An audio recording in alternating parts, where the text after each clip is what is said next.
ఏంటి లాయరు ఇంకా లేట్ ఏంటి? 3 నెలలు ఓపిక పెట్టారు, 3 నిమిషాలు ఆగలేరా?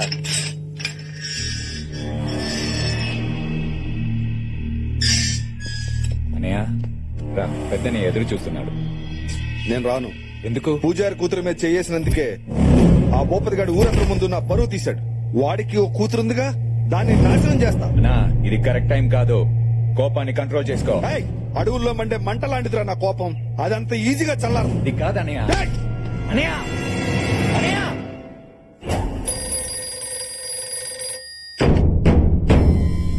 భూపతి గారు, ఆ శివారెడ్డి గారు తమ్ముడు ఇప్పుడే జైలు నుంచి రిలీజ్ అయ్యాడు సార్. మన అమ్మాయి గారిని ఏమైనా చేస్తాడని భయంగా ఉంది సార్. తమ్ముడు ఎక్కడ్రా?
అది నా మేనకోడలు, దాని జోలికి వచ్చిన వాడిని నేనే వేసేస్తా. నువ్వేంట్రా వేసేది? అది నా రక్త సంబంధం, వీడిని నేనే వేయాలి.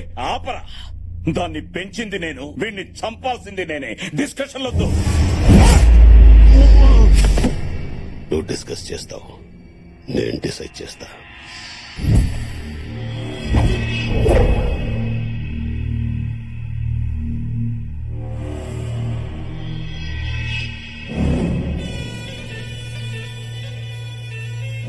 చిన్నని చంపిన భూపతిగాడు బతకూడదనా? చంపేద్దాం. ప్రాణం తీస్తే వాడు పడే బాధ ఒక్క నిమిషమే. వాడి ప్రాణానికి ప్రాణంగా చూసుకునే వాళ్ళ ప్రాణం తీస్తే జీవితాంతం బాధపడతాడు, ప్రతిరోజు చేస్తాడు. వాడి ప్రాణం కన్నా వాడి ఎక్కువ ప్రేమించేది వాడి కూతుర్నే. అది ఎక్కడుందో వెతకండి.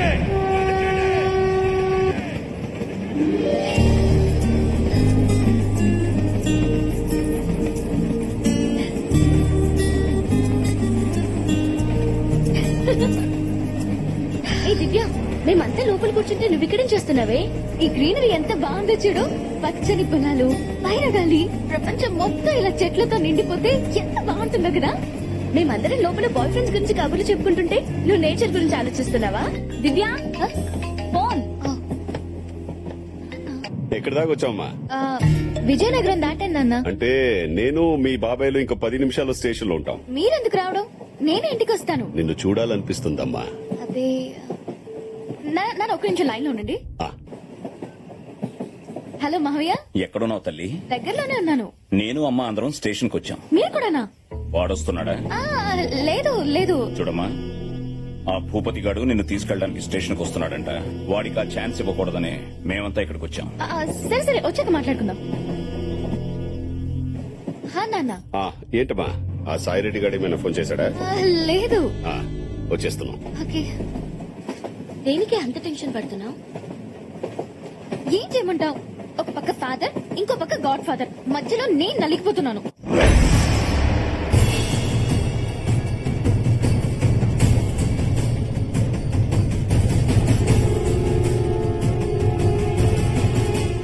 గణేష్ చందాకి వచ్చినట్టు ఎంత మంది వచ్చారో చూడు. ఫోన్లేమ్మా, ఎంతో కొంత ఇచ్చి పంపించేద్దాం. అన్నా, డ్వాక్రా మహిళల మీటింగ్ ఆడవాళ్ళని తీసుకొచ్చినట్టు మన పిల్లల్ని ఎలా తీసుకొచ్చారు చూడు.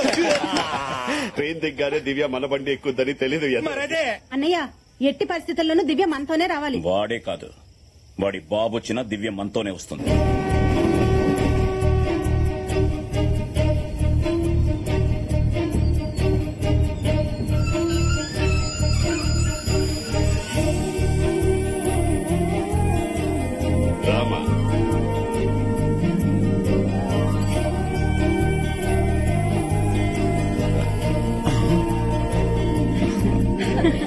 దివ్య రామ్మా ఇంటికి వెళ్దాం. దివ్య ఆగో, మన ఇంటికి వెళ్దాం. మీ ఇంటికి ఎందుకు వస్తుంది?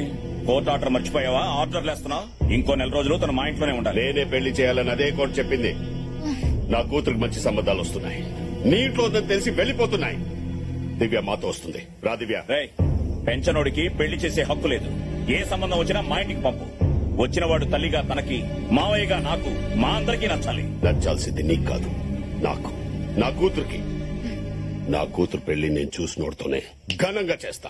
కట్టుకున్న పెళ్లాల్ని తరిమేసి 25 ఆడదిక్కులేని దిక్కుమాలని బతుకులు బతుకుతున్నారు. మీరే చేస్తారా పెళ్లి? నీలాంటి వెదవకి చెల్లెలుగా పుట్టినందుకు ఆ దేరు వేసిన శిక్షరా అది.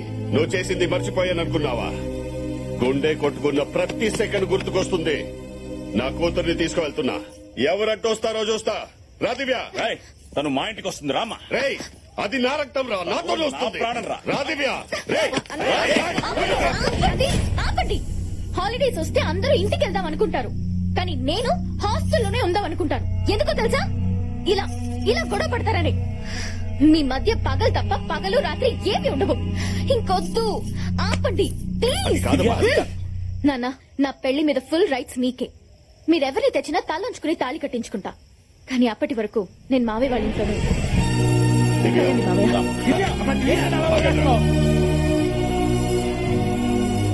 పెళ్లి బాధ్యత మనదే అందిగా, అది చాలు. సరైన అల్లుడిని వెతకండ్రా. అల్లుడు ఎలా ఉండాలన్నయ్య? నాకు కాబోయే అల్లుడు కత్తిలా ఉండాలి. శత్రువు గుండె మీద కాలు పెట్టి మాట్లాడే దమ్మున్న మగాడాయి ఉండాలి. వాడున్న చోటు పండగలాగుండాలి.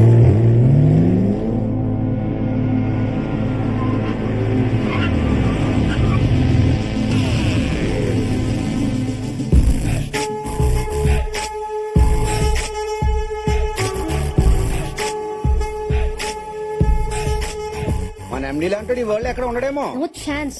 హోలీ రోజు కూడా హాలిడే లేకుండా వాడు మాత్రం బాగా ఎంజాయ్ చేస్తున్నాడు. మన బాసు మామూలుడు కాదు, సింహం చేత కూడా యోగా చేయించగలడు. మనతో సర్కస్ చేయించుకుంటా ఉంటే చాలు.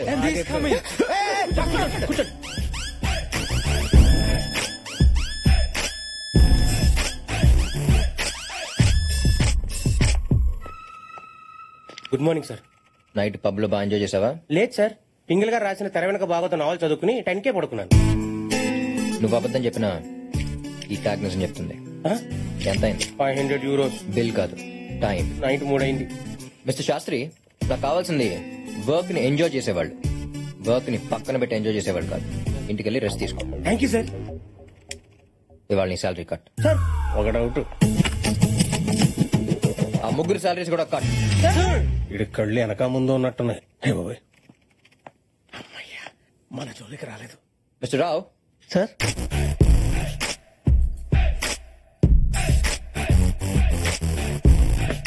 మిస్టర్ రావు, మీకు ఇచ్చిన ప్రాజెక్ట్ వర్క్ కంప్లీట్ చేశారా? ఇవ్వగానే చేసేయడానికి ఇది లుంగీ డాన్స్ కాదు, 100 million ప్రాజెక్ట్. డిజైన్ చేయడానికి 1 week పడుద్ది, ఎక్స్ప్లెయిన్ చేయడానికి 10 days పడుద్ది, ఫైనల్ గా కంప్లీట్ చేసి సబ్మిట్ చేయడానికి 2 weeks పడుద్ది. షాక్ అయ్యాడు.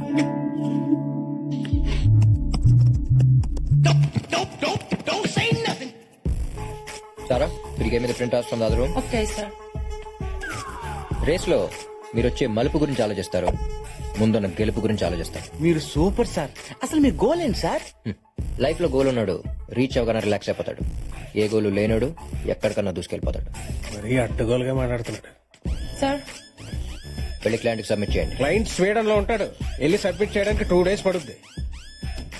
మిస్టర్ రావు, మీకు యాపిల్ కావాలంటే కాశ్మీర్ వెళ్తారా, కాలనీలో ఉన్న ఫ్రూట్ షాప్ వెళ్తారా? ఫ్రూట్ షాప్ కి. ఇది కూడా అంతే, ఈమెయిల్ చేయొచ్చు. స్వీడన్ దాకా లక్లీ. బ్రెయిన్ ఎలాగో వాడలేదు, ఇచ్చే కంప్యూటర్స్ ఉన్న వాటర్ నేర్చుకోండి. గో.